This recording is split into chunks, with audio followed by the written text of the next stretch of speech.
Hey, what's up everybody, this is Justin here to make a review of the very first Kamen Rider series. So what's this story about? With an high IQ level of, let's say, 600, and competing as a motocross Grand Prix contender, Hongo Takeshi is kidnapped by an evil organization called Shocker in hopes of using his intellect and his athletic prowess and making them their ultimate cyborg. But before his brainwashing can be complete, Professor Midorikawa, a mentor of Hongo, manages to free himself and Hongo from their evil clutches, but the professor fails after their escape. With Shocker's evil experiments, Hongo now has super strength and superhuman hearing and has the ability to transform into Kamen Rider. Sharing his secret with his motocross coach, Tachibana Tobe, they team up to destroy this international organization of terror. Then, 10 episodes later, Fujioka Hiroshi, Hongo's actor, unfortunately shattered his leg during a botched stunt and had to briefly depart from the show for, let's say, 30 episodes, and was replaced by a new Kamen Rider, Ichimonji Hayato, a freelance photographer. And what happens to Hongo in the story? Well, they write him off by saying he decides to go to Europe to fight Shocker there. And along with Hayato and Tachibana, we have Taki, an FBI agent played by Sony Chiba's brother, and he's investigating Shocker, and he tags along, and there's also some fun young ladies and children, and by the last third of the series, they form the Kamen Rider fan club.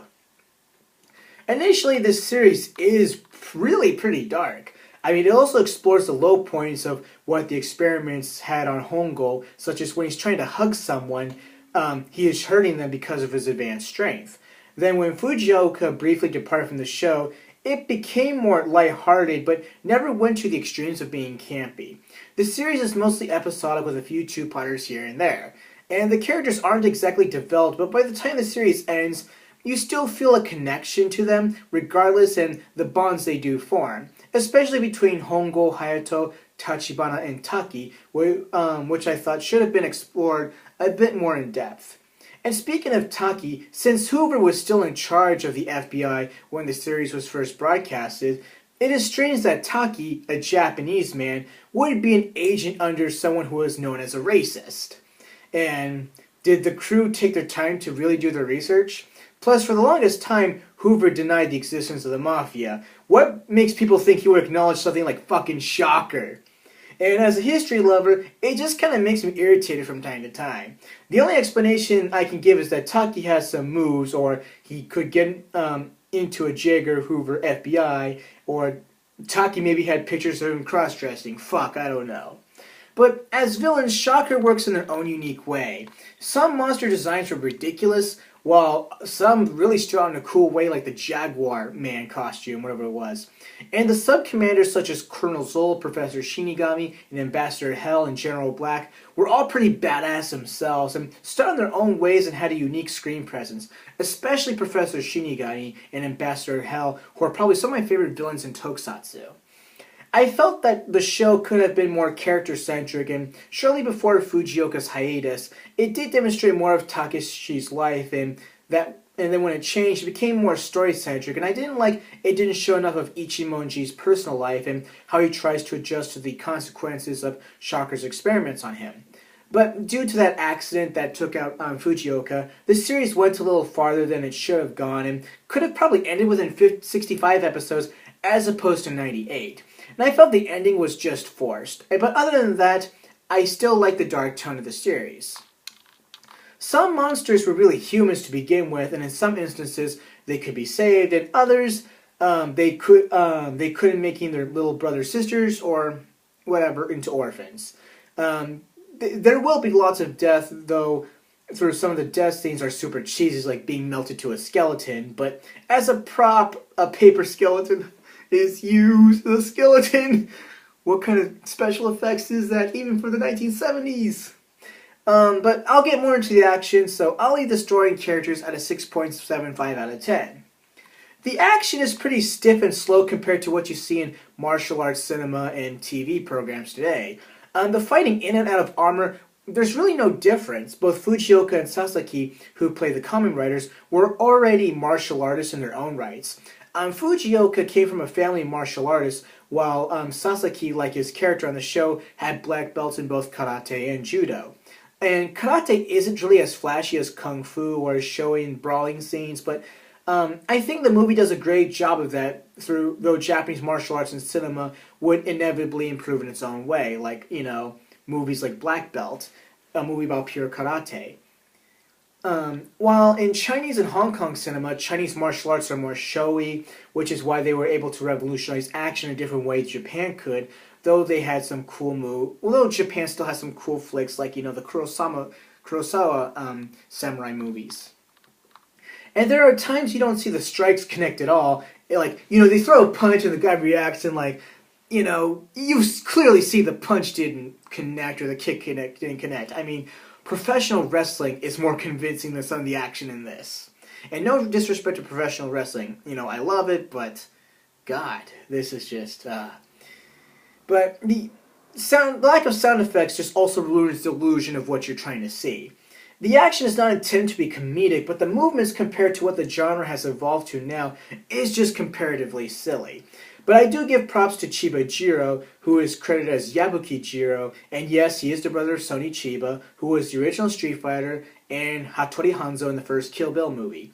His technique and his fight scenes were absolutely the best and the most technical.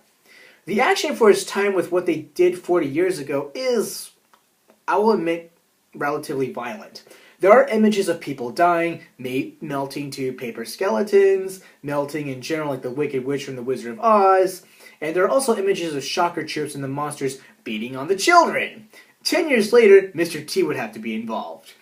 But anyway, the violence may be very silly, but in its own way suggestive and does its best to bring up, someone's life is at stake kind of element, and ultimately I can't fault the production crew for trying to present that. But the action does slowly improve as the series goes on, and they know how to use better angles and speed things up, but, this is the first series of the tokusatsu genre to some extent. You gotta start somewhere, but even though the series does improve, it's still not to the quality of the action that you see today in tokusatsu.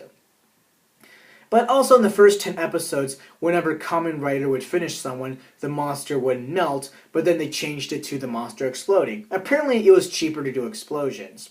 But yeah, in a nutshell, the quality of the fight scenes is a step above, let's say, the old Star Trek fights, and a bit above the Frank Sinatra fight scene in The Manchurian Candidate. So I give the action a 6 out of 10. Well, the music can be funky and also represent the old Japanese folk style. Not really the Enka style per se, but I don't know what to call it, but it does bring this old Japanese masculine quality that, you also see in old school anime. But before its time, the music is relatively diverse and sets the atmosphere in its own way. Very trumpet-oriented, with its own definition of being fast-paced, but I think it could have been used more acoustics here and there as well. This was before electronica and auto-tune, and before the 80s when music took off, and before the 2010s when music just got shitty, so you kind of got the best of both worlds. But Japan, I think, never really had its distinct boom of how they internationally shaped music until the 1990s. Disco hadn't really hit Japan yet, so the music feels more distinctively old-school Japanese, so I give the music an 8 out of 10.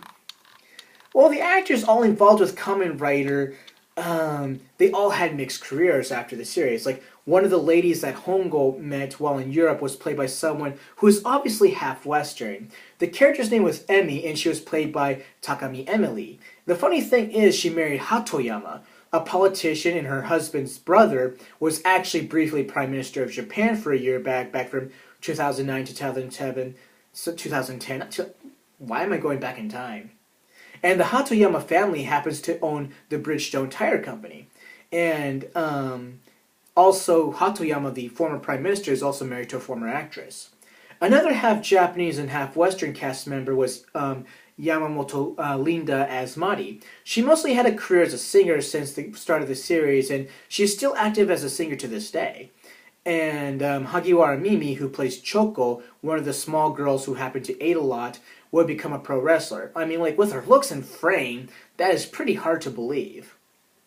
And Fujioka, prior to his acting career, was briefly homeless, and he was scouted by the father of a famous actress during the 1960s. But apparently the nature of his accident while filming, as seen on the motorcycle, I think was in costume, and he oversteered on a corner, and he ended up falling 20 to 30 some odd meters down a cliff and ended up fracturing his leg. And up until that point, Fujioka was doing all his own stunts. And after that, they decided to use professional stunts men for the action. And back in the 90s, he did the best game commercial ever as Segata Sanshiro. And Sasaki, after Kamen Rider, had a pretty much a fucked up life. Due to a house fire, he actually burned his face, and mostly went into voice acting after that because of the remaining scars. And after his accident, his wife left him, and he ended up homeless for a brief period. Then one of his friends got him a job as an acting instructor, and, that just got him back on his feet. And today he runs this restaurant somewhere in Tokyo. And Kobayashi Shoji, who played Tachibana, would be part of the Kamen Rider franchise during the Showa years after the initial release, and would pass away sometime in the mid-1990s.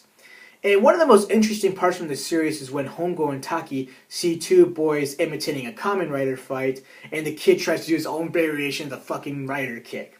And it's interesting because Hongo and Taki, they freak out about it, and they tell them not to imitate that violence, and then Hongo transforms to Kamen Rider just to show what a real Rider kick is like, and why it's not, right to, imitate what you see. And I thought that just simply stood out to me in a way that they were trying to be positive to children. I mean, it's TV, telling you, don't copy what you see on TV. But anyway, Kamen Rider, the first series, just to watch as the beginning, is just the beginning of a great legacy. You can't go back in time and expect, cavemen to have iPhones and Wi-Fi and the like. So coming into this, don't have high expectations and, just enjoy it for what it is. And still, I gave it an overall score of a 7.6 out of 10. And look forward to my next review of the original Super Sentai series, which wasn't officially recognized as a Sentai series until like 20 years after its broadcast. And that series will be Himitsu Sentai Go Ranger.